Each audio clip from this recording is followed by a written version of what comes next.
Am, pues hola a todos. Hoy vamos a ver al principio esta estructura de datos que es muy interesante y muy usada en programación competitiva, que se llaman los grafos. Y pues básicamente lo que compone a un grafo se puede ver así de forma matemática como dos conjuntos.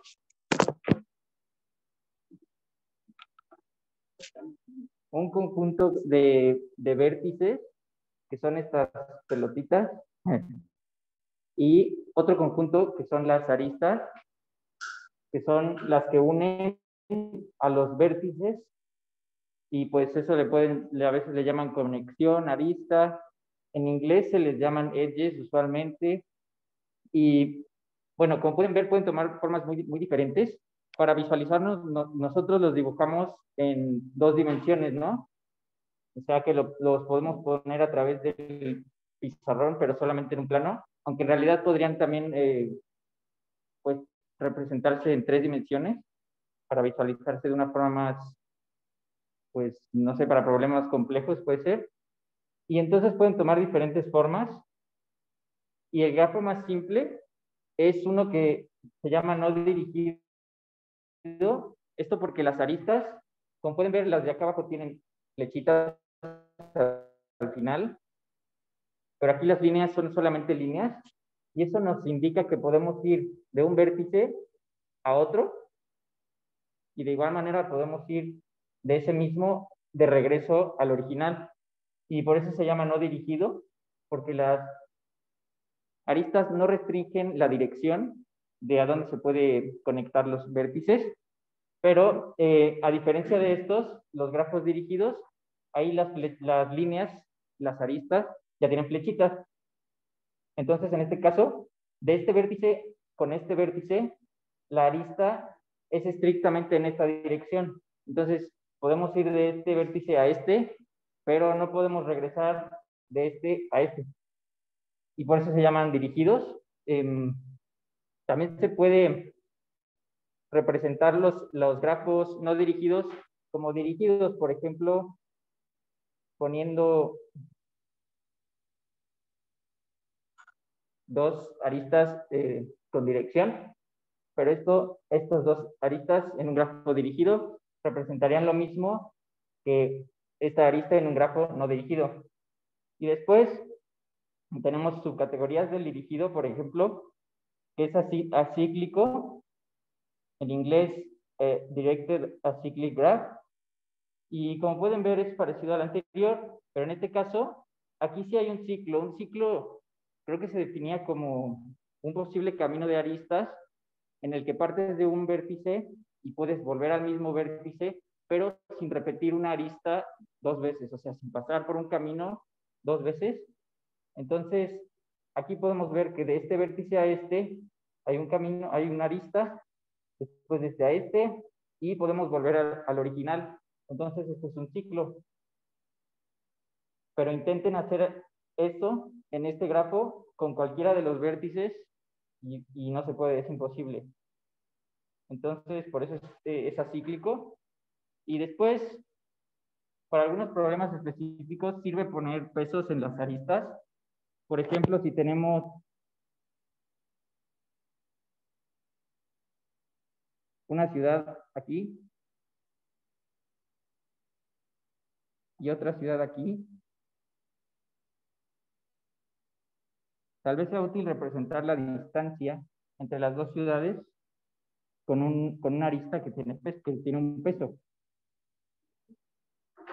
para que las ciudades que estén más cerca entre sí tengan un peso más pequeño y así representar un problema real con más precisión. Y bueno, también puede haber grafos no conectados, o sea, en teoría también podría haber un grafo que fueran solamente los vértices, creo. Y en este caso hay componentes que no están conectados, es decir, que de uno de estos componentes no se puede llegar de ninguna forma a este, porque no hay ninguna arista que los una. Y luego finalmente hay un árbol que pues probablemente lo hayan visto. es muy famoso el árbol. Y se usa para muchos problemas como el árbol binario de búsqueda. Es un subconjunto de los grafos y también tiene una definición específica, pero no me acuerdo ahorita. Creo que David sí sabe. Sí, la definición para un árbol es simplemente un tipo de grafo, entonces igual tiene vértices y aristas. En realidad es nada más una manera de dibujarlo, porque ustedes podrían ponerlo hacia el lado derecho, podrían ponerlo todo revuelto con la raíz en el centro y luego como que gira, no sé, en forma de estrella. Entonces, realmente es solo un dibujo, es la representación de el árbol como comúnmente se hace, pero a final de cuentas es simplemente el mismo concepto de un grafo. Tenemos los nodos y las aristas, nodos o vértices. Y la definición propiamente del árbol es que es simplemente un grafo que no tiene ciclos y que está conectado. Eso a su vez implica que si tenemos n nodos, entonces van a existir n-1 aristas. Y es lo mismo que si agregan una arista más para conectar a cualquier par de nodos, se va a generar exactamente un ciclo. Es decir, que si tienen un grafo de n nodos y n aristas, va a haber exactamente un ciclo y es igual, es un tipo de grafo especial. Y bueno, eso es en cuanto a los tipos de grafos. Tenemos que explicar también que existen algoritmos para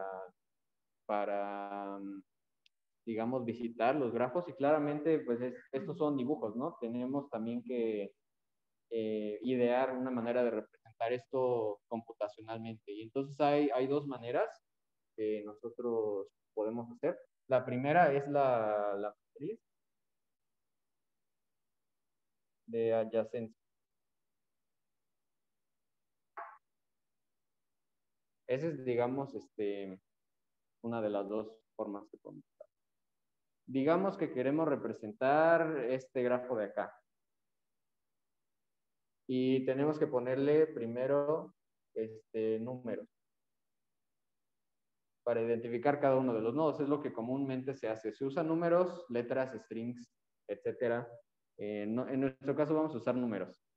Entonces vamos a generar una matriz que tiene justamente el número de nodos columnas y también el número de nodos filas.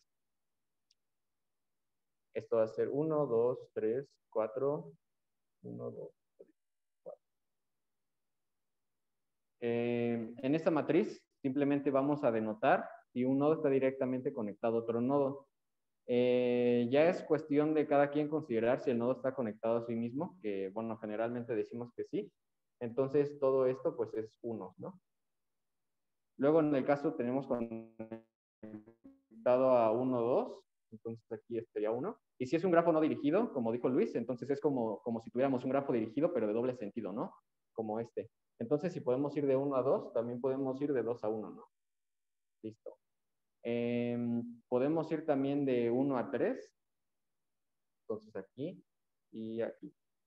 Y podemos ir de 1 a 4. Entonces, fíjense que el 1, de hecho, está conectado con todos los demás. Luego el 2, pues nada más puede ir a 1. El 3 también puede ir a 4. Entonces, marcamos también 4, 3. Y creo que ya, ¿no? Lo demás sería 0. Tiene la ventaja de que nosotros podemos consultar si una arista existe, pues en tiempo constante, ¿no? Es nada más hacer una consulta a la matriz, digamos, matriz de 3 y 4, y nos dicen, pues es 1. Eso nos permite identificar una arista. Sin embargo, pues esta es una manera muy, muy pesada de representar un grafo, porque requiere n cuadrada memoria. Y esa es una de las razones por la que esta no es la manera que se suele usar más. Principalmente sí porque ocupa mucha memoria. Sin embargo, hay ciertas ocasiones donde realmente se puede realizar pues esta matriz de adyacencia y pues va a ser útil. Una de esas situaciones en las que la deberíamos utilizar, de hecho fue un problema del ICPC, no me acuerdo en qué fecha vino, pero era un problema de que daban un grafo y entonces había que contar el número de caminos de tamaño K desde un nodo hasta todos los demás, o algo así era. Sí, la cantidad de caminos justamente, y eso se consigue de una manera, pues algo peculiar, simplemente usando la matriz de adyacencia y elevando esto a una potencia. Es decir, si querían todos los caminos de tamaño K desde un nodo, entonces esto se eleva al cuadrado, o luego se eleva al cubo, o así se va elevando hasta la potencia K, y esto les da una nueva matriz que justamente va a tener los valores deseados. Ese fue un problema interesante. De hecho, si ya les dan Ks muy grandes, igual hay que introducir otra cosa que se llama exponenciación binaria, que también está interesante porque se puede hacer de forma recursiva, pero eso no lo vamos a ver hoy, es nada más un comentario. Ahora, la segunda manera de hacer la representación de los grafos es lo que llamamos la lista de adyacencia.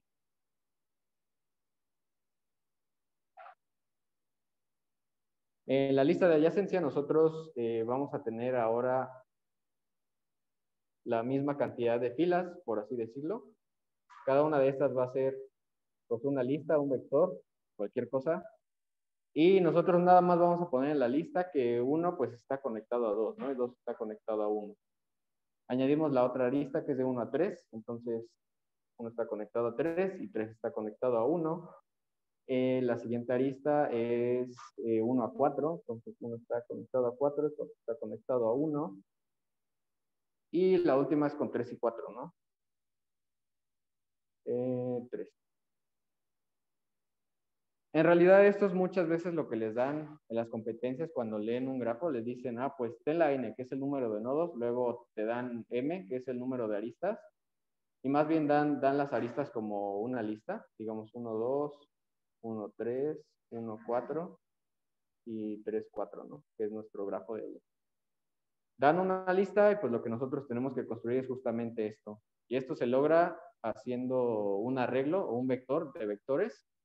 Y de esta manera, como los vectores o listas en Python pueden crecer, pues no se ocupa tanta memoria, ¿no? En realidad la memoria que se ocupa aquí es simplemente O de 2 por el número de vértices, ¿no? No digo no el número de vértices, el número de aristas, que vamos a ponerle E. Entonces, si regularmente les dan un grafo de 100,000 aristas, pues esto nada más les va a ocupar 200,000 espacios de memoria, al contrario que la matriz de adyacencia. Si les dan un grafo de 100,000 nodos, pues no va a entrar en memoria. Entonces, esta se suele usar más, y para todos los algoritmos que nosotros vamos a querer implementar, en realidad esta va a ser la que a nosotros nos interesa. Ahora, los algoritmos que debemos ver, pues se clasifican en varios tipos. Están primero los algoritmos de búsqueda.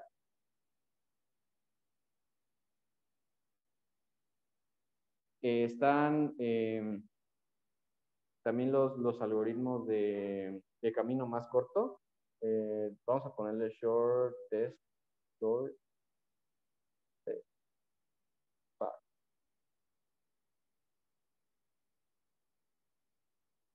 Y también hay otros algoritmos de minimum spanning tree. Vamos a ponerle spanning tree. Y en general creo que esos son los que más se llegan a usar en tipos de categorías. Entonces vamos a ver cada uno de estos. Vamos a quedarnos con este grafo para tener más espacio.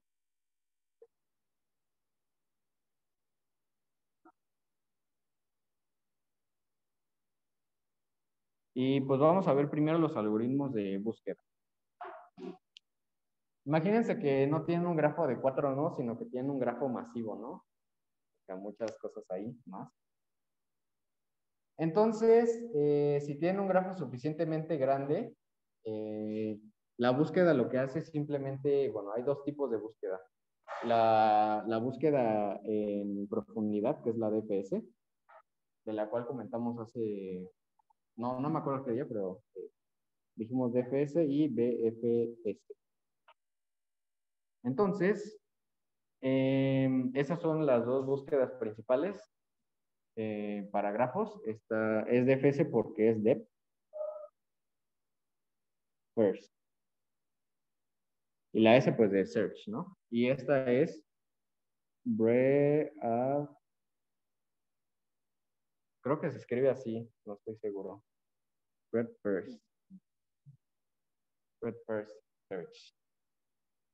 Entonces, cada una de estas funciona de maneras un poco distintas y nos va a dar un resultado de orden de visita diferente.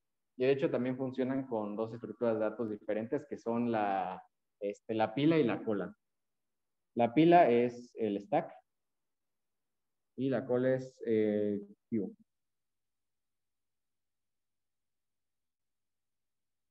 De hecho, la DFS se implementa de manera recursiva más comúnmente porque es un código bastante compacto. Si lo quisieran implementar con un stack, pues sí les tomaría un poco más de tiempo. Y bueno, creo que no están familiarizados también con el término de stack y queue, ¿no? Bueno, la pila es el stack, es nada más el nombre. Entonces, pila y stack es lo mismo, queue es una cola. Entonces, bueno, no sé si quieras explicar brevemente cómo funciona eso. Bueno, de la... Ah, sí, bueno, hay dos estructuras, esas dos estructuras de datos, el stack y el queue. Creo que en las clases que vimos nosotros, empezando por el stack, ahí como había un juguetito, no era un juguetito, eran como unos dulces, no me acuerdo cómo se llamaban, bueno, o de los portatazos, que básicamente tenía como un resorte y le ibas como empujando los tazos y así se iba como llenando tu portatazos, ¿no? Entonces, lo que vas metiendo, lo puedes meter desde solo una entrada, pero si metes otra cosa, entonces se va como recorriendo. Entonces, ahora tienes dos. Y así hasta llenar el stack. Entonces, lo que sucedió es, el primer elemento que tú metiste quedó en el fondo del stack. Este es el primero que metiste. En inglés le llaman first in. Y, y entonces, este que metiste primero va a ser el último que vas a poder sacar porque solamente puedes meter y sacar elementos de una misma entrada. Entonces, cuando saques este elemento, este fue el último que entró, pero va a ser el primero que va a salir. Entonces, en inglés les gusta abreviarlo para que vayan escuchando este término de LIFO para representar a los stacks. Entonces, ¿se acuerdan rápido? LIFO, last in, el último que metí, es el primero que va a salir, porque solamente hay un lugar en el que puedo meter y sacar cosas. De hecho, eso está muy interesante porque hay animales que funcionan de esta forma, que solamente tienen una boca y comen por ahí, pero no tienen, digamos que para hacer del 2. Entonces, tienen que esperar a que acabe y salir por el mismo lugar. Eso está como una analogía interesante. Pero en la otra estructura de datos, a ver, ¿quién acabe? Este es el stack, que como dijo David, en español se le dice pila. Pero también hay uno que es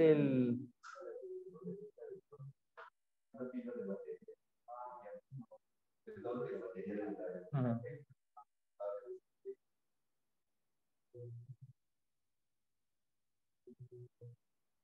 También está el queue, que yo creo que este es un poco más intuitivo, porque es lo que pasa, lo que experimentamos muchas veces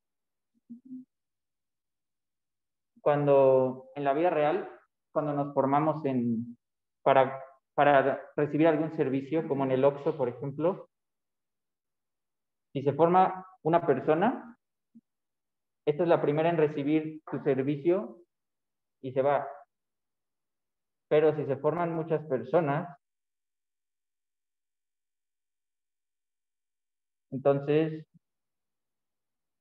esta persona que está al final, la última que entró, last in, se tiene que esperar a que todos los que están delante de él o ella reciban su servicio para que él pueda recibir o ella recibir su servicio. Mientras que esta persona que fue el que llegó primero, first in, es el primero en recibir su servicio y entonces es el primero en salir, first out. Y esto también les gusta abreviarlo en inglés como people. Y entonces, esta es como la mnemotecnia que usan, que nosotros aprendimos, que el stack es LIFO. Ahí. Entonces recuerdas rápidamente que es el último que metiste es el primero en salir, porque solamente hay un mismo lugar de entrada y salida. Mientras que en la fila, bueno, se le llama cola en español. Yo también lo he escuchado como fila, porque pues como las filas del súper, ¿no? Pero computacionalmente no se le escucha mucho. Y entonces este tiene el otro término que es FIFO. Y se acuerdan que el first in, el primero que llegó a la fila, es first out, es el primero que va a salir. Entonces se usan estas estructuras para ponerle, ya vamos a cambiar estos elementos por datos, por números o cualquier cosa computacional, estructura computacional. Y esta es en la forma en la que van a ser sacados de la estructura de datos. Aquí va a ir saliendo primero este, luego este, luego este, luego este, luego este. Y ese fue, si se introdujo primero este, luego este, luego este, luego este, luego este, va a salir primero este y así. Mientras que en esta estructura, el primero que se introdujo va a estar hasta el fondo, el último hasta arriba, y va a ir saliendo primero este, luego este, luego este, y así sucesivamente. Entonces, esas son las dos estructuras que se usan para los algoritmos principales de búsqueda, como dijo David, que es Depth First Search y Breadth First Search. Bueno, entonces vamos a también hablar un poco de los algoritmos de Shortest Path. Esos en realidad nos sirven para los grafos con pesos. Entonces, de ese tipo de algoritmos, el principal es el de Dijkstra. A ver, ¿cómo se escribe Dijkstra? Creo que así, ¿no? Sí, Dijkstra. Entonces, este algoritmo simplemente le dan un nodo en el que quieren empezar, digamos, aquí.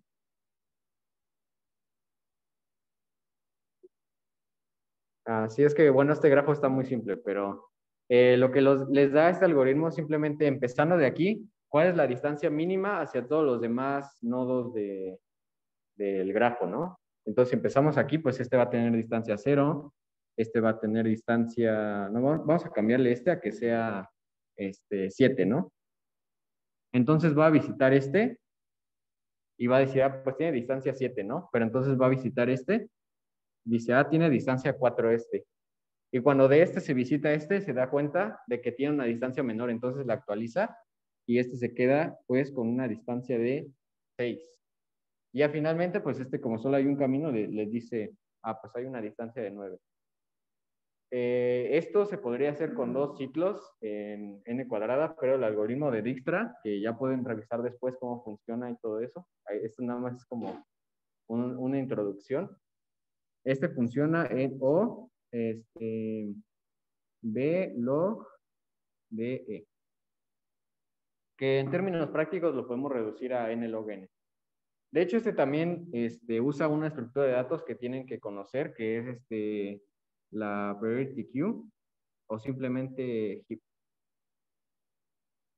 La priority queue ya es algo que está implementado en Python, tanto en C++, entonces nada más sería cuestión de ver el código, ver cómo se usa, para qué sirve y pues implementarlo. Ya podrán revisar después cómo funciona el algoritmo de Dijkstra. Y bueno, para los algoritmos de Spanning Tree, es simplemente otra vez para grafos con pesos. Imagínense que ustedes quieren formar un árbol y formar justamente el árbol que tenga el menor peso posible. Entonces, lo que hacen estos algoritmos de Spanning Tree es simplemente ir tomando aristas y agregarlas hasta que tengan un árbol completo y además este árbol sea el que tiene la menor suma de pesos posible. De estos algoritmos está el algoritmo de Kruskal y el algoritmo de Prim. De estos dos, el que más se usa en las competencias es el algoritmo de Kruskal, pero como podrán suponer, pues también usa otra estructura de datos que se llama Union Find. Que de hecho también es una estructura de datos bastante interesante, que yo creo que valdría la pena ver en algún otro espacio. Pero entonces al menos se quedan con el nombre. El Union Find es simplemente una estructura de datos que son como sets. O sea, imagínense un set, ya tiene un set, ¿no? Tienen, el set es una bolsita con cosas, ¿no? Pues ahora imagínense que tienen varios sets, cada uno independiente de los demás, y entonces le pueden hacer preguntas al Union Find de, a ver, dadas estas dos cosas, que en este caso nos interesan que sean nodos, ¿están en el mismo set o no? Es decir, ¿están conectados o no? Y eso los hace en un tiempo constante, que es lo mejor de esta estructura. La otra operación que les permite hacer el Union Find es justamente, a ver, tengo dos valores pertenecientes a sets diferentes, quiero que juntes los sets y ahora los sets pues forman parte de uno solo. Y eso también lo hace en tiempo constante. Entonces pueden preguntarle si dos cosas están conectadas en tiempo constante y pueden conectar cosas también en tiempo constante. Y eso es lo que justamente hace que este algoritmo también corra en B log, creo que es lo mismo, B log, no, más bien E log de B. Está invertido, me parece, pero pues a fines prácticos eso es n log n. En realidad no es log n, sí es log n porque hay que hacer un sort, ya lo recordé. Pero el procesar las aristas y irlas agregando al grafo es lineal casi por la estructura justamente del Union Find. Nada más adquiere el log pues por hacer un sort. Pero entonces veamos cómo sería un spanning tree aquí. Al inicio todos están desconectados. Imaginémonos que las aristas no existen y que simplemente las nuevas aristas son las que se están agregando, ¿no? Pues lo que hace el algoritmo de Kruskal es simplemente ordenar las aristas por arista de menor peso, arista de mayor peso. Entonces tendríamos, y bueno, de hecho las aristas ahora sí se conocen, se arman como una lista de aristas. Entonces, por ejemplo, aquí tendríamos, bueno, no tiene número, pero esto es 1, 2, 3, 4, ¿no? Entonces nos diría, a ver, del 1 al 3, o más bien, vamos a ponerlas en orden una vez. Tenemos una arista que va de 2 a 3 y que tiene un peso de 2, ¿no? Este es el peso. Tenemos la siguiente arista que va de 3 a 4 con un peso de 3. Tenemos la arista que va de 1 a 2 con un peso de 4 y finalmente tendríamos la de 1 a 3 con un peso de 7, ¿no? Entonces agarra esta lista de aristas. Va procesando cada una de ellas. Empieza por aquí, ¿no? Y para lo que nos sirve el Union Find es para preguntar justamente si estos dos ya estaban conectados o no estaban conectados. Ahí les dicen, no, pues no están conectados. Y lo que hace el algoritmo es justamente agregar esta arista al árbol que está construyendo. Y bueno, eso también se marca como junto en el Union Find, ¿no? Tiempo constante. Agarra la siguiente, pregunta si ya están conectados o no. La respuesta es que no, entonces agrega esa arista y pues se marca en el union find. Luego la siguiente pregunta si están conectados el 1 con el 2 y la respuesta es que no. Entonces la agrega al spanning tree y finalmente llega la última, pregunta si están conectados y como ya están conectados entonces no hace nada. Y con lo que terminan es con un nuevo grafo que es precisamente un árbol y que además tiene el peso mínimo.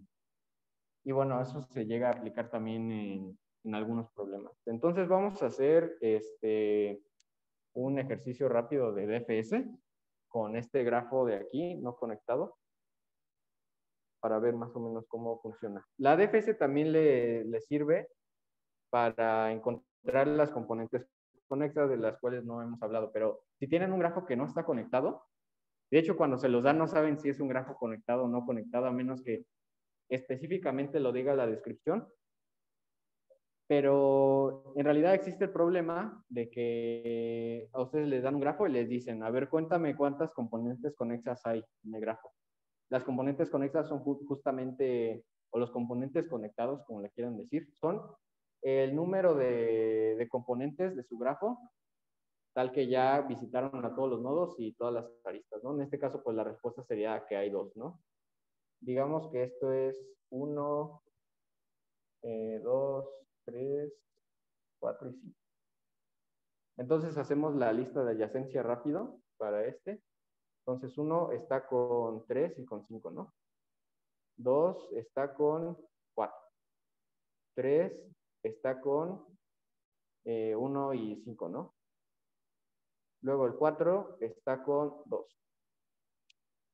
Y pues bueno, justamente lo que vamos a hacer es procesar con un for que va desde el nodo u igual a 1 hasta el nodo n, u menor o igual que n. Hasta no se entiende. Y vamos a tener una cosa que se llama visitados, ¿no? Al inicio no están visitados, va a ser 1, 2, 3, 4 y 5, ¿no? Al inicio están en falso, de que no se ha pasado por ahí. Entonces este for les va a decir, a ver, ¿el nodo actual está visitado? No. No, entonces se va a este nodo, ¿no? Empieza aquí. Lo que hace la DFS es usar el stack, que vamos a dibujar aquí, y mete el nodo actual al stack. De hecho, ni siquiera lo tiene que programar porque es recursivo, pero vamos a dibujar el stack, ¿no? Mete el 1 al stack. Y pasa por la lista de adyacencia de 1. Entonces, va al 3 y se pregunta, ¿el 3 está visitado o no está visitado? No, entonces, pues se va ahí. Visitamos el 3. Ay, de hecho, debíamos visitar al 1. Visita el 3, ya estamos en el 3 y el 3 se mete al stack. Entonces, ahora estamos en 3. El 3 visita su lista de adyacencia. Está el 1. Entonces, pregunta, ¿el 1 está visitado o no? Sí. Eso significa que no hay que regresar ahí, porque si volvemos a meter el 1 al stack, lo que va a pasar es que se va a crear como un ciclo infinito, ¿no? El 1 va a meter al 3, el 3 va a meter al 1 y así se la va a pasar y no va a terminar. Para eso nos sirve este arreglo. Como el 1 ya está visitado aquí, pues no hacemos nada y ya se va, ¿no? Y luego pregunta por el 5. ¿El 5 estaba visitado o no? Entonces, como no estaba visitado, pues vamos ahora acá. Este es el nodo, digamos, actual. El nodo actual siempre es el que está en el top de su stack, el que está hasta arriba. Y pues se visita el 5, ¿no? Luego el 5 intenta, de hecho no pusimos el 5 aquí, pero el 5 va a 3 y a 1, ¿no? Intenta visitar a 3, pero el 3 ya estaba visitado, entonces lo ignora. Y intenta visitar a 1, ya estaba visitado también, entonces termina aquí, termina de visitar su lista de adyacencia y mágicamente este se borra del stack. Se borra del stack y regresa hacia donde estaba. Bueno, esto sería más interesante si hubiera otro. Vamos a poner un nodo 6 que no se había procesado, ¿no? O sea, regresamos de aquí y este ya pasó. Pero fíjense que se va haciendo como en orden de hasta que llegues lo más profundo. Si aquí hubiera muchos más nodos, se irían pues todos por ahí antes de visitar este nodo de aquí. Por eso se llama depth search, porque va lo más profundo posible. Cuando ya no puede seguir visitando más, pues va regresando conforme el stack. Entonces estamos en 3, porque ahora 3 es el top del stack. Pregunta si el 6 estaba visitado. No estaba visitado, entonces se mueve aquí. Lo visita. El 6 sería el top del stack. 6 intenta visitar a 3. Imaginariamente aquí está su lista de adyacencia de 6. Pero pues no lo puede visitar porque ya estaba visitado. Entonces 6 se marca como que ya terminó. Eso de aquí pues se muere. Regresa 3. 3 ya terminó de visitar todo lo que podía. Entonces aquí regresa. Se elimina del stack. Y finalmente regresamos a 1. Si 1 tuviera más cosas que visitar, pues se iría por esos nuevos caminos, ¿no? Y bueno, eso es para lo que nos sirve el stack. El stack siempre nos muestra el nodo que es, digamos, el current, ¿no? El nodo actual. Esto mandó llamar a una función DFS de 1. Si 1 estaba visitado.